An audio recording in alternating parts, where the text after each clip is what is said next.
The wedding was supposed to be perfect. Everything from the imported lilies lining the aisle to the golden-rimmed champagne glasses had been carefully selected. Journalists and social media influencers were already outside, buzzing with excitement. Everyone wanted to see the fairytale wedding of Ethan Grant, the tech millionaire who had turned a college dorm idea into a billion-dollar empire. Inside the grand hall of the Rose Hill estate, the atmosphere was warm, glowing. Crystal chandeliers sparkled above rows of white chairs. The bride, Madison LeClaire, stood near the altar, dressed in couture lace, smiling like her life was about to begin. But fate had other plans. The double doors at the end of the aisle creaked open. At first, no one paid attention. Late guests weren't unusual. But when the music stopped mid-note and the priest paused mid-sentence, everyone turned. She stood just inside the door. Soaking wet from the unexpected summer storm, hair sticking to her cheeks, mascara streaked down her face, but her eyes were unwavering. In her left hand, she held the smallest of the three boys, maybe 3, maybe 4 years old. On her right, the two others stood close, holding tightly to her legs. They were quiet. Not crying. Not laughing. Just watching. Like they knew. Like they understood that this moment would change everything. The silence in the room was terrifying. It felt like the air had thickened. No one moved. Not even the bride. But the groom, Ethan, took a slow, stunned step forward. "Rachel," he breathed. The woman nodded. It was her. His ex-wife. The one he said had left him.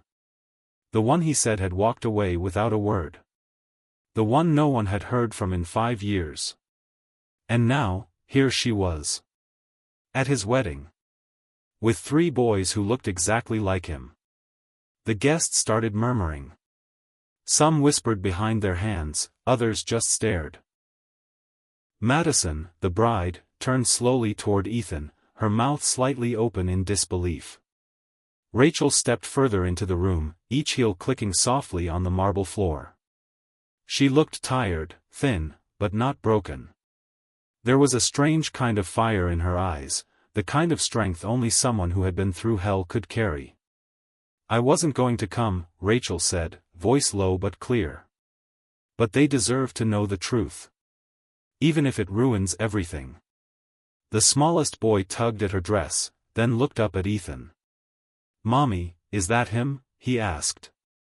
Rachel knelt down, smoothing the child's hair gently. "Yes, baby," she whispered. "That's your father." Someone gasped. Someone else dropped a glass.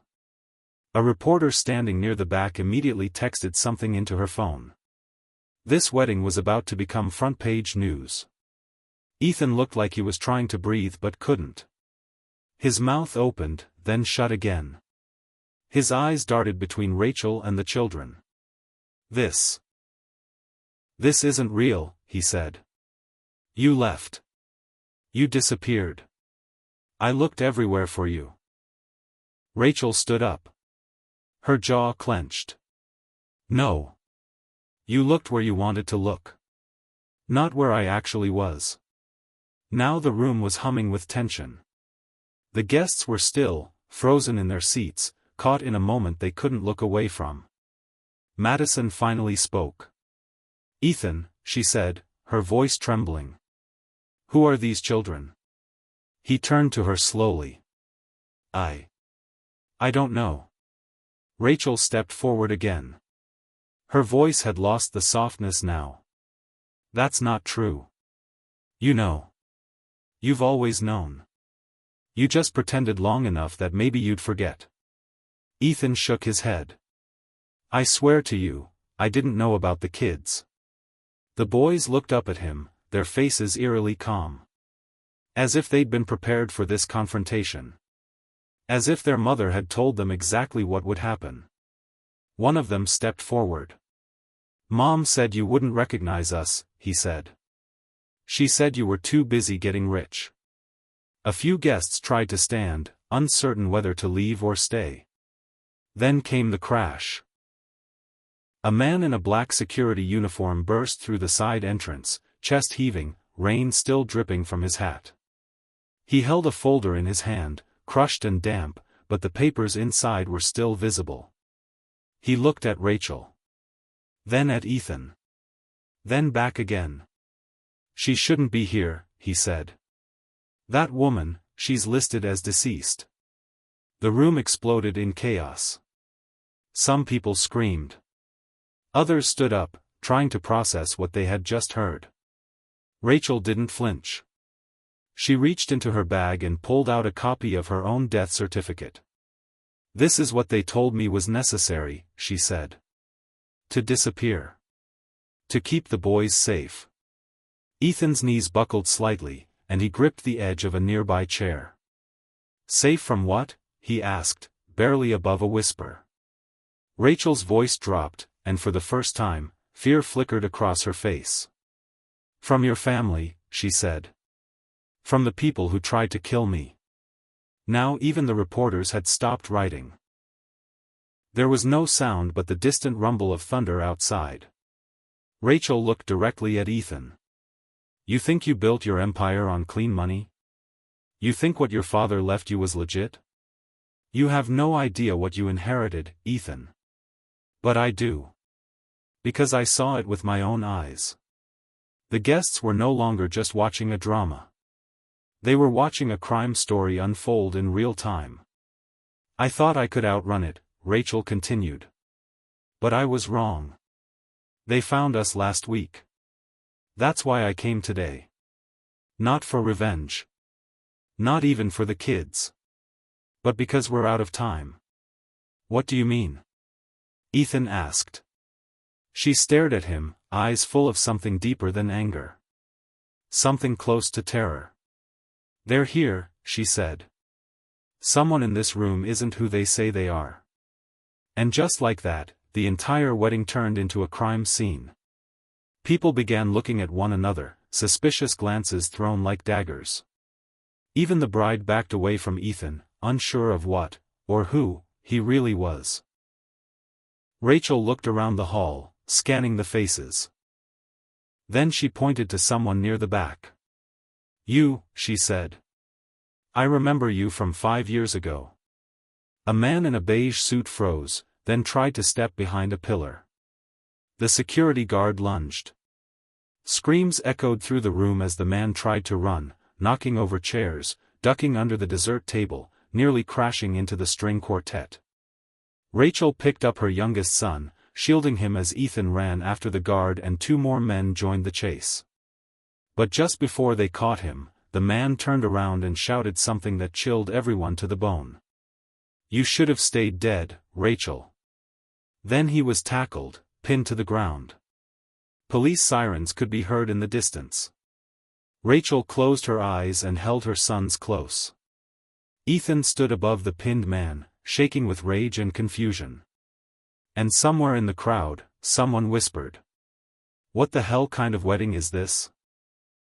Rain pounded the roof of the limousine as it sped down the dark, winding road away from Rosehill Estate. Inside the vehicle, the silence was louder than the storm. Ethan sat across from Rachel, his bride long gone, his wedding ruined, and the weight of 5 years of questions sitting like stone in his chest. Rachel held the youngest of the boys, Noah, while the twins, Caleb and Carter, dozed quietly beside her, their small heads leaning against her shoulders. Their innocence didn't match the storm they just walked through. Neither of them spoke for several minutes. The limo's interior light cast a pale glow on Rachel's face. She looked older than Ethan remembered, but not weaker. If anything, she looked harder. Sharper. Like steel that had been forged in fire. Finally, Ethan spoke. "Start from the beginning." Rachel's eyes lifted, calm and cold. "No," she said. "I'll start from the end." Ethan stared. Rachel took a breath. "1 week ago, I woke up in the middle of the night to find a man standing over Noah's bed with a syringe." Ethan's heart nearly stopped. "What?" She nodded. He didn't see me. I grabbed a lamp and hit him before he could inject anything. He got away, but not before he said something that chilled me. He said, "Should have stayed buried, Rachel. We warned you." Ethan leaned forward. "Who was he?" Rachel laughed bitterly. "I don't know. But I recognized the symbol on his wrist. A tattoo. Your father had the same one." Ethan blinked. "My dad? That doesn't make sense. He passed away 7 years ago." Rachel tilted her head. "Did he?" Ethan recoiled slightly. "What are you saying?" "I'm saying that everything you think you know about your family is a lie." She shifted Noah gently in her arms. "Let me tell you what really happened after I left. 5 years ago. Rachel didn't leave Ethan because she wanted to. She left because she was forced to. Back then, they were married, trying for a baby, and Ethan's company was still just gaining traction. But his father, Richard Grant, a powerful man with connections to places no one ever talked about, had always disapproved of her. "I married you, not him," Ethan used to say. But that wasn't enough. One night, Rachel overheard something she was never meant to hear. Richard, speaking on the phone in Ethan's study, saying something about washing money through Ethan's startup, using the clean appearance of tech to mask something much darker. When she confronted Richard the next day, he didn't deny it. He warned her. "Walk away now, Rachel," he said. "Or you'll disappear." She didn't believe him, not until 2 nights later, when her brakes failed while driving down a steep mountain road. She lost the baby that night. She also lost her peace. When she tried to go to the police, she was followed. Threatened. Watched. It wasn't until an old friend, a former investigative journalist named Grace, helped her fake her death that she escaped. Grace paid off a corrupt mortuary assistant. A body was switched. A cremation certificate issued. The world believed Rachel Grant was gone. By then, she was already pregnant again, unknowingly, with triplets. "I lived off the grid," Rachel said, staring at the limo floor. "Used burner phones, moved from place to place. I changed my name. Worked under the table. I was alone. No doctors. No hospitals. I gave birth in a tiny cabin in Idaho with a retired midwife who didn't ask questions." Ethan swallowed hard. "Why didn't you tell me? Why not at least?" "I tried," she snapped. "But every time I got close, someone would show up. They knew. They always knew when I tried to contact you." The rage in her voice cracked into pain. "I sent letters to your old address. I even messaged an old coworker of yours. But then I got a picture." "A picture?" Rachel nodded and pulled out a crumpled, faded photograph from her purse. She passed it to Ethan. It was of her, holding Caleb, taken from a distance, blurry but unmistakable. On the back was a single line, "Last warning." Ethan's hands shook. "I couldn't risk the boys," Rachel whispered. "So I ran again. And I kept running until last week, when they found us." The limo slowed as it approached a private gate leading to Ethan's estate. Armed guards stepped forward and opened it. Ethan's home was a modern fortress, equipped with cameras, electric fences, and 24/7 surveillance. But tonight, it felt like none of that was enough. They entered the house quietly. The children were carried inside and put to bed in the guest rooms. Ethan watched them sleep for a long moment, his chest tightening with guilt. When he returned to the living room, Rachel was pouring herself a glass of water, her hands trembling. "You believe me now?" she asked. Ethan nodded slowly. "Yes. But I don't understand who they are." Rachel sat down on the couch and looked at him, really looked. "They're not just criminals. They're part of something bigger. An underground network. They launder money, traffic information, even people. I think your father was part of it. Maybe still is. Or maybe someone else took his place. Ethan leaned against the wall, the weight of everything crashing over him. My father was a monster, he admitted. But I thought all of that died with him. Rachel shook her head. It didn't. And now they think I'm a threat. They think I know too much. Ethan stepped forward. Then we go to the FBI. I'll get the best lawyers. No, Rachel's voice was firm. We can't trust anyone yet. Not until we know who's watching. Someone inside your own circle helped that man get into the wedding. Ethan froze. She was right. Security had been airtight. No one uninvited should have gotten in. Twist revealed. Suddenly, Rachel's phone buzzed. A burner. Only a few people had the number. She answered. Hello? A pause. Then a voice, female, strained. They found me. Grace? Rachel's voice shook. Where are you? I can't talk long, the voice whispered. They hacked my files. Everything on the grants, they know I have it. Where are the documents? In the old warehouse, Pier 19. Blue locker. Combination 83-17-46. Grace, are you okay? No time. Run if you have to. There. The line went dead. Rachel stared at the phone. Ethan had already grabbed his car keys. Let's go. Scene shift, the warehouse. Pier 19 was silent except for the crashing waves nearby. The warehouse was abandoned, cold, and half-lit by flickering street lamps. They moved cautiously, Rachel leading the way. She found the blue locker and entered the combination. Inside were several binders, flash drives, and a thick manila envelope labeled, Grant Family Holdings, unredacted. Before they could read more, a gunshot rang out. The metal wall near Ethan's head sparked. Down! Rachel screamed. They dove behind a stack of crates. 3 men in black were already moving through the entrance, guns drawn, flashlights scanning the space. Rachel reached for a heavy pipe nearby. Ethan looked at her, surprised. She didn't hesitate. I've had to fight before, she whispered. Using the old catwalk above them, Rachel led Ethan through a side route out of the warehouse. One of the men spotted them, another gunshot cracked through the night. They made it to the car just in time. Rachel clutched the envelope as Ethan peeled out of the lot. Breathless.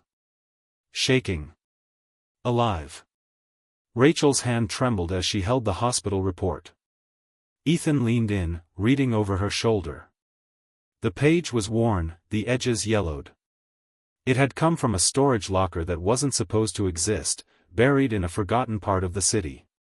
Patient, Rachel Amelia Grant. Date, June 17, 2020. Delivery outcome, quadruplets. 4 live births. Ethan's breath caught. That can't be right. Rachel sat back in the chair, stunned. It's not. I gave birth to 3 boys. I was alone. There was no hospital. Just me, the midwife, and the snowstorm outside. Ethan stared at the paper. Then how is this possible? Rachel looked up slowly. They lied to me. Her voice was barely a whisper. They stole one of my children. It was after midnight, but the house felt wide awake. The only sounds were the soft, rhythmic breathing of the triplets sleeping down the hall, and the ticking of the antique clock in Ethan's study. Rachel stood at the window, eyes fixed on the night sky. Her reflection looked hollow, like someone she no longer recognized. Ethan sat nearby, going through the rest of the documents they'd retrieved from the locker. There's something else, he said. Rachel turned. Ethan held up a folded sheet of paper, a birth certificate. It wasn't official. It looked forged. Name, Liam, last name unknown. Mother, unknown. Date of birth, June 17, 2020. Facility, not applicable, transferred by private security. Rachel's eyes filled with tears. Liam? I think that's the fourth child, Ethan said. Your son. Rachel covered her mouth. They gave him a different name. Ethan continued flipping through the documents, pulling out a photo. Grainy, black and white, dated almost 5 years ago. It showed a newborn being held by a man in a surgical mask. Rachel clutched the photo. That's not the midwife who helped me. I don't know that man. Maybe they were watching you even then, Ethan said. Maybe they sent someone else into that cabin. Rachel's mind was spinning. Everything she thought she knew about her own pregnancy, her own survival, now felt broken, scattered into lies and shadows. But why would they take just one, she asked, shaking her head. Why not all of them? Ethan leaned forward. Think. Was there anything different about your delivery? Anything you noticed afterward? Rachel closed her eyes, reaching back into her memories. The pain. The snowstorm. The soft cries of 3 newborns. But then. Yes, she said suddenly. There was a moment, right after. I was weak, half-conscious. I remember seeing four babies wrapped in blankets. But when I fully woke up, only 3 were with me. I asked the midwife. She said I was confused, still bleeding, that maybe I'd imagined it. Her voice cracked. I believed her. Ethan's face darkened. They used your trauma against you. Rachel's hands clenched. Who are these people, Ethan? He turned the laptop toward her. We're about to find out. Digging into the past. Using the documents from Grace and a few digital trails Ethan had access to, they began to map out the names, aliases, and front companies connected to his father's legacy. At the center of it all was a name neither had heard in years. Gideon Black. He was my father's business partner, Ethan said, staring at the name. But they had a falling out before the IPO. Rumors said Gideon vanished. Some thought he died. Rachel frowned. Or he went underground. They uncovered a disturbing paper trail, property bought under dummy corporations, private labs hidden under wellness centers, files on genetic research and selective testing. Ethan clicked on a folder labeled Project Eden. Inside were dozens of encrypted files. One file was open, a scanned ledger. Rachel read the line out loud. Subject 004, male. Accelerated development. Transferred to Facility A. The rest of the line was blacked out. Subject 004, she whispered. That's how they refer to Liam? Ethan nodded grimly. They weren't just laundering money. They were experimenting on children. Your son, our son, was part of it. Rachel felt a scream rising in her chest, but she buried it. I have to find him, she said, her voice sharp with steel. I don't care what it takes. Ethan looked at her. Then we go deeper. We follow the money. We find Gideon. The hidden facility. The next day, a hacker friend of Ethan's helped decrypt another file, a logistics spreadsheet marked, Private Charters. One location repeated over and over. Montana. Flat Creek. A small town, population barely 300. Mostly known for ranches and remote wilderness. But the document showed something else, a private airstrip, used every month by an unregistered aircraft tied to one of Richard Grant's shell companies. Rachel packed bags immediately. We're going, she said. Tonight. Ethan hesitated. We should leave the kids. No, Rachel cut him off. If something happens to us, they'll go after the boys. I want them close. I want to protect them myself. Ethan nodded. We'll use aliases. No credit cards. No phones. They left before sunrise. Flat Creek, Montana. By the time they arrived, the small town was wrapped in fog. Everything looked normal on the surface: gas stations, a diner, a quiet main street. But there was an eerie stillness in the air, like the town was holding its breath. Ethan booked a cabin miles outside of town using a fake name. That night, he and Rachel sat under the stars with the boys sleeping inside, planning their next move. I can't stop thinking about him, Rachel whispered. Liam. What if he doesn't even know who I am? Ethan reached over, gently taking her hand. We'll find him. And no matter what they've told him, he'll know the truth. Rachel's eyes shimmered. What if he's not the same anymore? What if they've changed him? Ethan looked up at the sky. Then we remind him who he is. The break-in. The next day, using a drone and high-powered binoculars, they located the airstrip, heavily guarded, surrounded by electrified fencing. Beyond the airstrip was a compound built into a cliffside. No signs, no vehicles coming in or out. But there were cameras, dozens. Rachel stared at it through the lens. That's where he is. I know it. Ethan exhaled. Then we're breaking in. They waited until nightfall.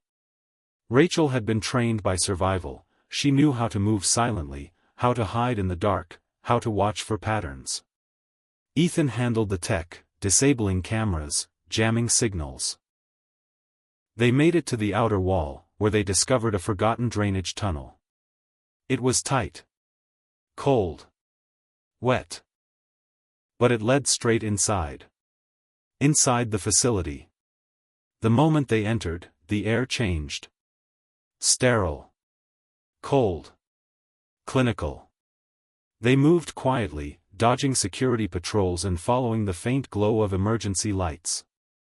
Finally, they found it, a hallway marked Lab Wing C. Rachel pressed her ear to each door. Nothing. Then, footsteps. They ducked into a side room, hiding behind steel cabinets. Two men in lab coats passed by, speaking quietly. Subject 004's test came back. The anomaly is getting stronger. Still no memory breakthrough? No. But the aggression patterns are stabilizing. He's adapting faster than projected. They disappeared around the corner. Rachel's eyes were wide. They've been testing him. Ethan whispered, we find the control room. We access the footage. We get his location. Face to face. Minutes later, they reached the surveillance hub. Dozens of screens showed different rooms. Children sleeping. Playing. Some alone. Some sedated. Then, screen 14. A boy sat in a padded room, drawing on the wall with chalk. He had dark hair, just like the other boys. And his eyes, Ethan's eyes. Rachel stepped forward, pressing her hand against the screen. That's him, she whispered. That's Liam. Ethan reached for the override button. But before he could press it, a loud, familiar voice echoed from behind. I always knew you'd come back. They turned slowly. Gideon Black stood in the doorway. Alive. Older. But unmistakably the same. Flanked by two armed guards. He smiled. You look good for a dead woman, Rachel. Rachel's knees nearly gave out. She stared at Gideon Black, the man who once vanished without a trace. He looked older now, gray strands at his temples, a slight limp in his walk, but his voice was the same, smooth, commanding, and venomous underneath. What did you just say? Rachel asked, her voice low, trembling.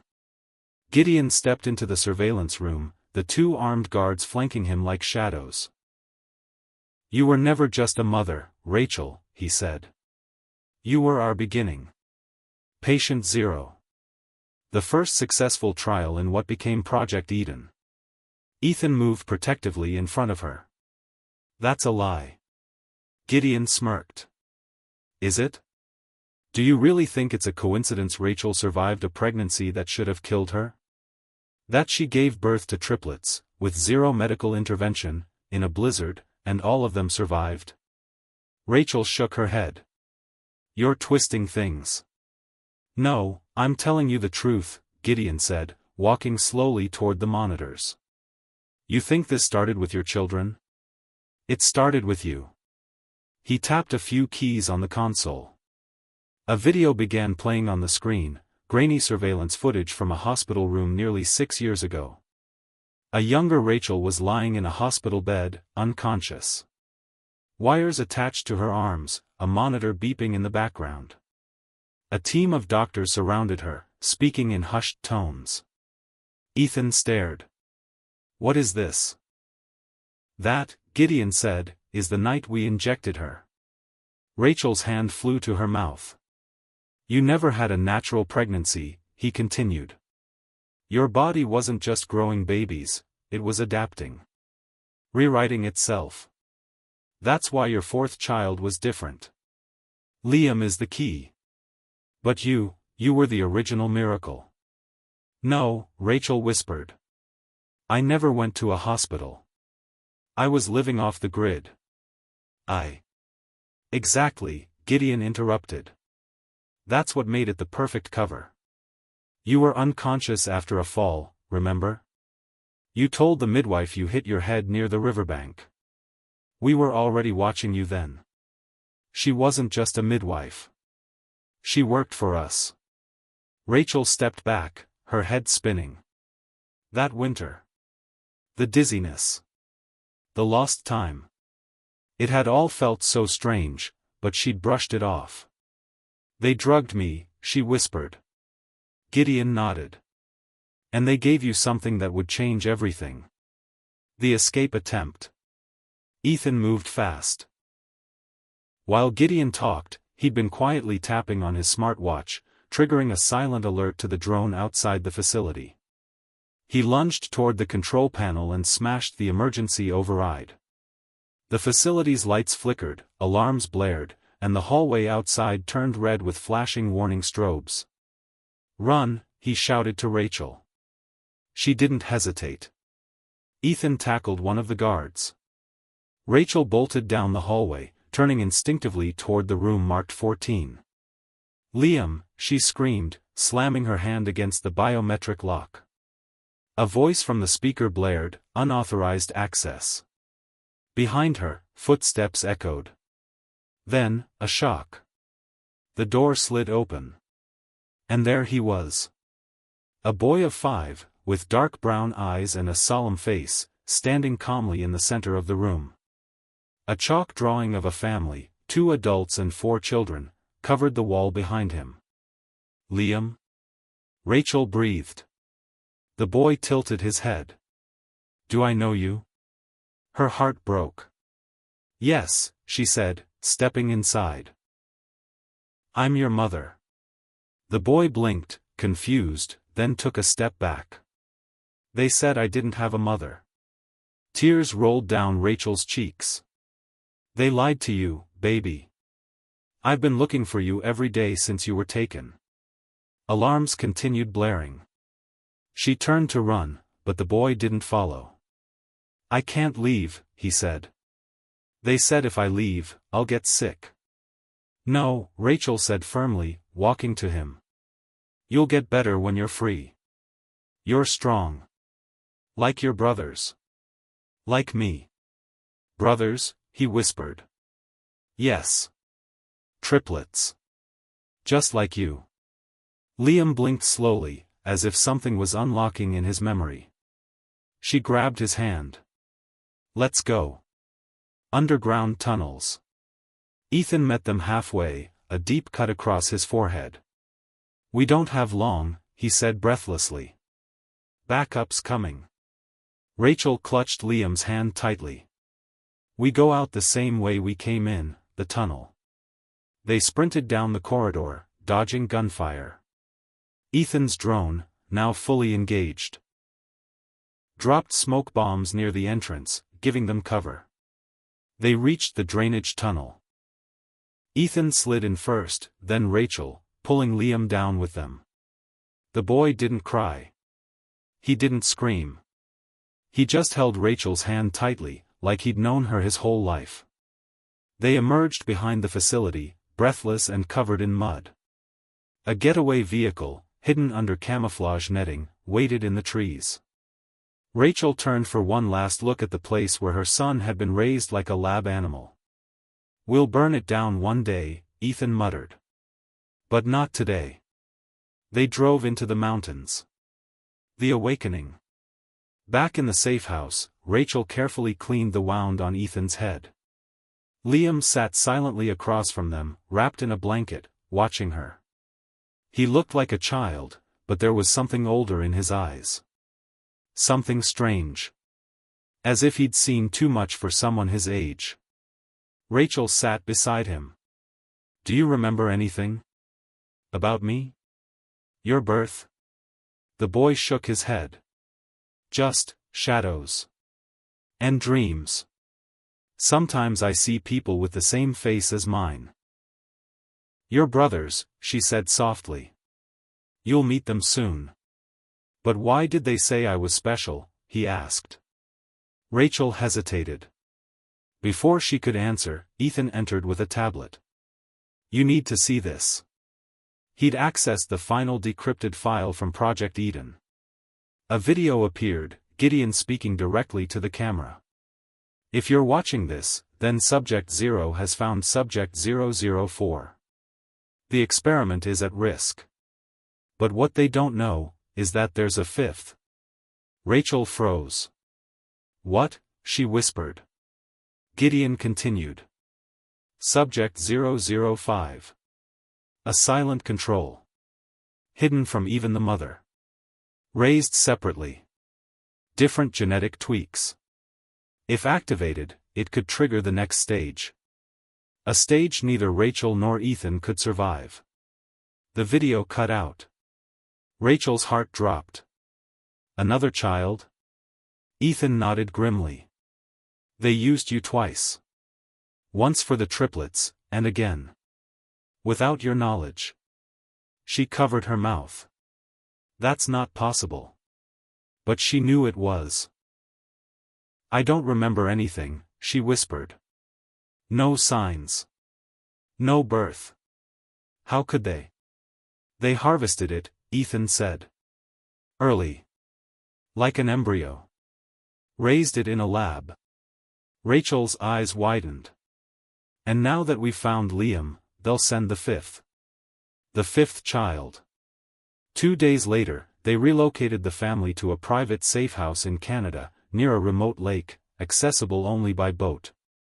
Rachel reunited Liam with his brothers. The moment they saw each other, something incredible happened. They didn't speak. They simply walked toward each other, and hugged. It was as if some deep, hidden code inside them had aligned. Like 4 puzzle pieces finally snapping together. Rachel wept. But the peace didn't last long. That night, Ethan received an alert from one of his surveillance systems. He turned to Rachel. "They've found us." "How?" she whispered. "I don't know," Ethan said. "Unless someone wants us to find them." He pulled up a live feed from a highway camera outside the safe zone. A black SUV. Inside, someone familiar. A girl. No older than 5. Alone. Quiet. Staring directly into the camera. "Rachel," Ethan said slowly. "That's her. That's Subject 005. Rachel stared, heart racing. The girl looked exactly like her. The boat rocked gently on the moonlit lake as Rachel stood at the dock, staring into the dark woods beyond. Every sound felt louder than usual, the chirp of crickets, the rustling trees, even the faint lap of water against the hull. She couldn't sleep. Not after what she'd seen. The black SUV. The little girl. The impossible resemblance. Subject 005. Her alleged daughter. Ethan stood silently behind her, arms folded. "You okay?" "No," she whispered. "I don't understand any of this. I don't remember being pregnant again. How could they create a child for me without me knowing?" Ethan hesitated. "There are methods. Unethical ones. They had access to your DNA. If they harvested embryos during your unconscious period." "I don't want to imagine it," Rachel cut him off.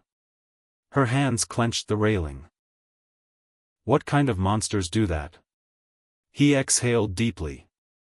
"The kind who believe people are ingredients." Rachel turned. "And now they've sent her here. Why? Is she supposed to kill us? Is she dangerous?" "I don't know," Ethan said. "But she's on her way." The arrival. 3 hours later, just after sunrise, the drone's early warning system picked up movement. A single vehicle. It stopped at the far end of the forest trail. Rachel, Ethan, and the boys watched from the window of the safe house. A door opened. The girl stepped out. She wore a navy coat too big for her frame, her dark hair braided tightly down her back. Her movements were eerily calm. She walked alone, no fear, no hesitation, down the forest path. Rachel's heartbeat thudded in her chest. The triplets clung to her, wide-eyed. Liam stood slightly apart, unreadable. And then, the girl reached the porch. Rachel opened the door slowly. They stared at each other for a long moment. Then Rachel stepped aside and let her in. The girl entered the house and removed her coat. Her eyes scanned the room, landing on each of the 4 boys. She nodded once, as if taking mental inventory. "I'm here," she said. Rachel swallowed hard. "What's your name?" The girl tilted her head. "I don't have one.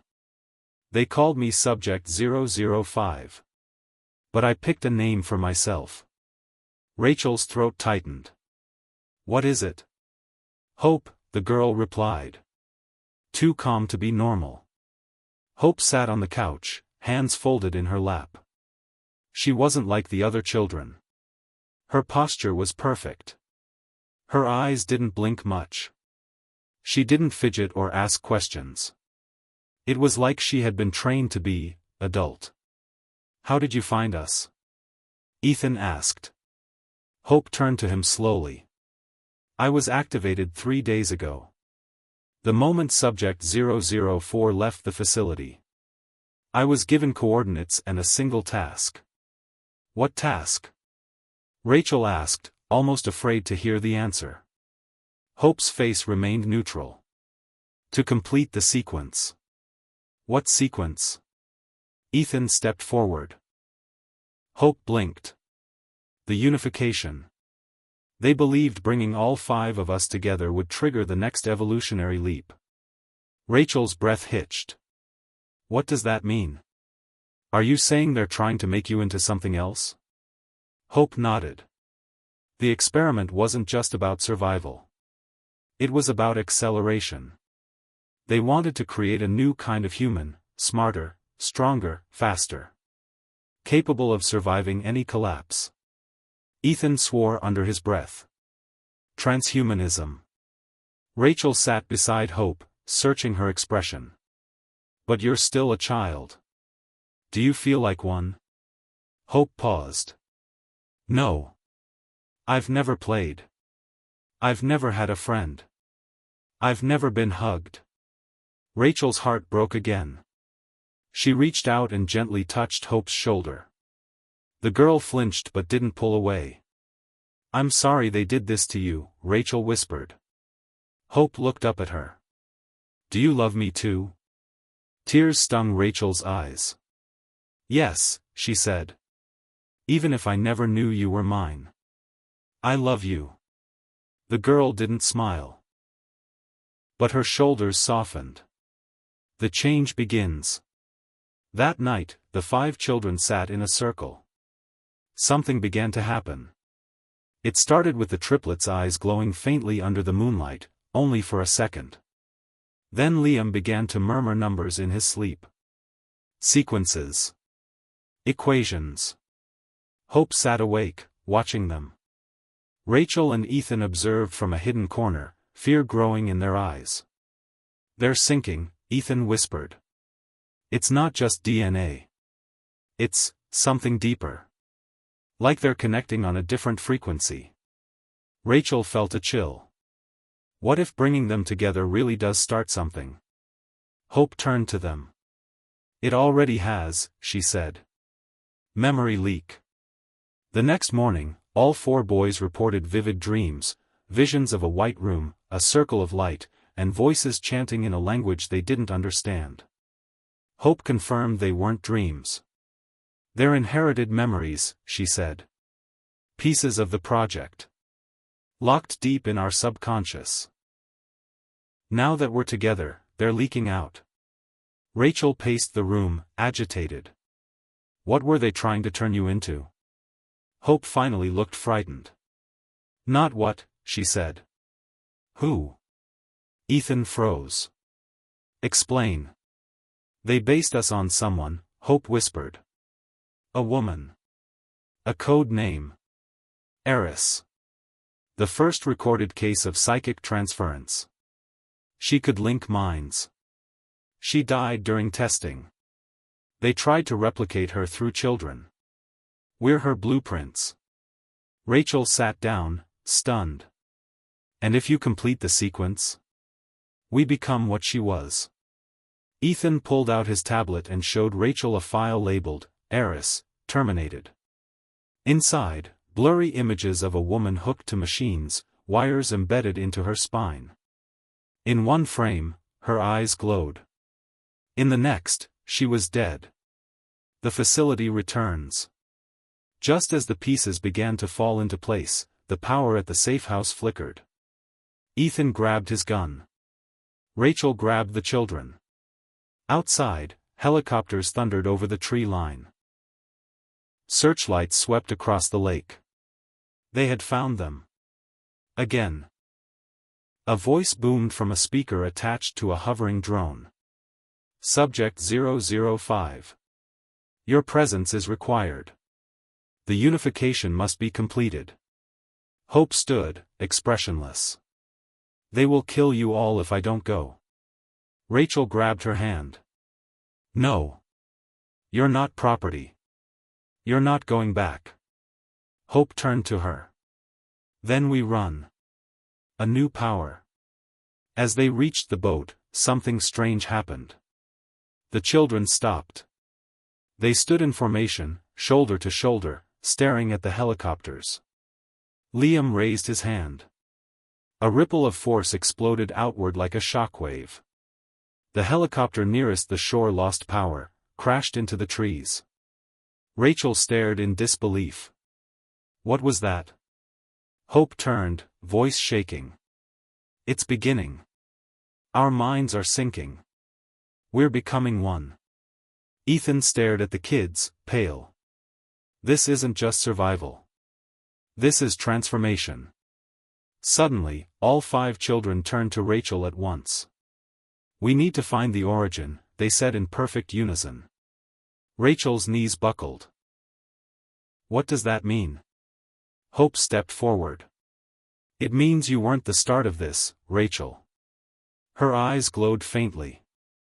"You were a copy." The night air was bitter as they moved through the pine-covered valley, fleeing from the facility's helicopters, the shattered drone pieces still smoldering behind them. Ethan led the way through the forest with nothing but a dim lantern, Rachel close behind him, carrying the youngest of the triplets. Hope walked with perfect posture, her face unreadable. Liam and the boys didn't speak, they were different now. The children were evolving. Sinking. And Rachel was losing control. She wasn't just a mother now. She was the anomaly. The revelation of the mountains. They reached a hidden safe house, one of Ethan's last unburned locations, built inside a mountain cave in Alberta. Off-grid, soundproof, cloaked by trees and rock. A metal door hissed open as they entered. Rachel collapsed into the nearest chair. "I need answers. Now." Ethan nodded grimly and unlocked a dusty steel chest in the corner. Inside were thick files, sealed flash drives, and one photograph, aged, grainy, and terrifying. It was her. But not her. A woman who looked exactly like Rachel, down to the scar above her brow, but the photo was dated over 40 years ago. Rachel froze. "Who is this?" Ethan met her eyes. "That's Subject 0. The origin." "No," she whispered, backing away. "That's me." "No," Ethan said slowly. "It's who you were based on. Not the original." Hope stepped forward, her eyes dimly glowing in the firelight. She was the first. Her DNA was unique. Regenerative. Neural elasticity beyond anything ever recorded. They called her Heiress. She died, or so they claimed. But before that, they copied her genetic map. Over 20 attempts were made. Most failed. Rachel sat down hard. Ethan continued, "You were number 19. Her world shattered. You're saying I'm not real?" Hope touched her hand. "You're as real as any of us. But your life, your past, was curated. Placed in your memory with precision." Tears ran down Rachel's face. "The boys. My pregnancy. My wedding. My pain. It was all mine." "It still is," Ethan said. "They gave you a body. But you gave it meaning. You made your life real." Hope added quietly, "That's why the experiment changed. You didn't just survive. You loved. You chose. That's what made you different. The real experiment." Over hours, Ethan laid it out. The millionaire wedding. The ex-wife reunion. The triplets. It had never been about love or betrayal. It was a long game by the organization, testing whether their genetically constructed subjects could integrate, evolve emotionally, and, ultimately, unify. The marriage was real. Ethan had cared. But he'd also been assigned to monitor Rachel's development. When she left him, something unexpected happened. She became independent. Her maternal instincts weren't programmed. They were real. And the children bonded. Not as test subjects. As siblings. That was never in the design. And now, they were approaching something unprecedented. A singularity of thought and emotion. A psychic unification. Hope said softly, "We are becoming one mind. But not like a machine. We share memories now. Dreams. Pain. We're choosing our path." Visions of the origin. That night, the 5 children fell asleep in the same room. Rachel stayed at the door, watching. At 3:12 a.m., they began murmuring in unison. Then screaming. Rachel ran in, trying to wake them, but Hope sat up, eyes wide, pupils glowing red. "I saw her," she whispered. "She's not dead." "Who?" Hope stared straight at Rachel. "The real origin. Subject 0. She's alive. They've kept her in stasis beneath the main facility. She's been dreaming, and we're her dreams." Rachel fell to her knees.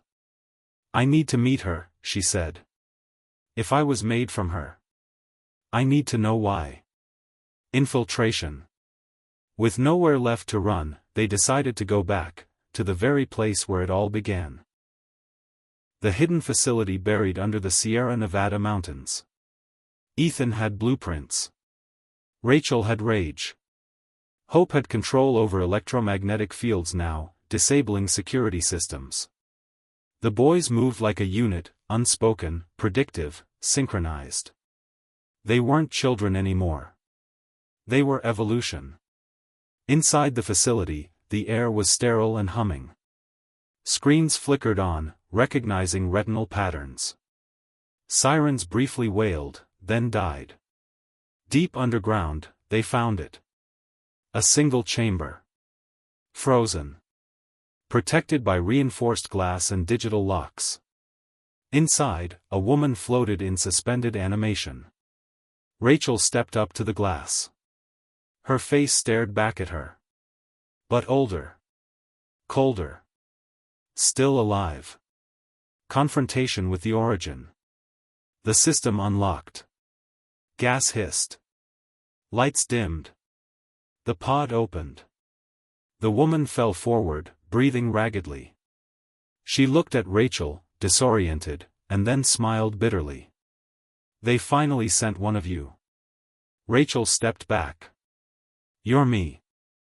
No, she coughed. You're me. Improved.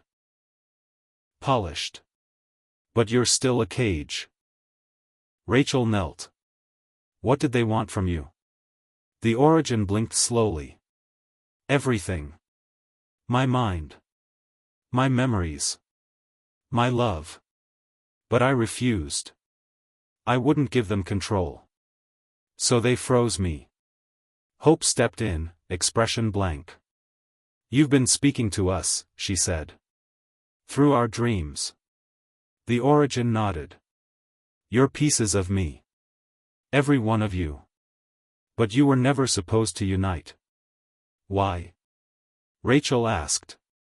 Because when you do, the origin's eyes glowed, you overwrite the world. Hope turned. It's happening now. Singularity. The 5 children dropped to their knees. Their voices echoed, layered, harmonizing in a strange chant. The floor shook. Monitors exploded. Rachel screamed. What's happening? Hope looked at her, smiling for the first time. We're waking up. Rachel grabbed her. Will you still be you? Hope nodded faintly. I'm not becoming less. I'm becoming more.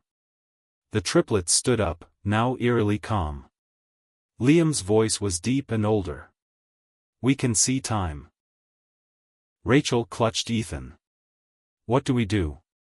You let them be, the origin said. They are not weapons. They are warnings. The glass behind her shattered from pressure. She looked at Rachel one last time. You gave them love. That saved them. Not science. And then, she vanished. Light filled the chamber. Aftermath, 1 year later. The children live in isolation, under protection. They no longer speak much, but when they do, it's in sync. They are aware of things the world is not ready for, potential futures, societal collapses, solutions to crises we haven't yet faced. They write them in journals. Whisper them in sleep. But they no longer belong to the world as it is. Rachel visits them every week. She brings puzzles, food, drawings, silly jokes.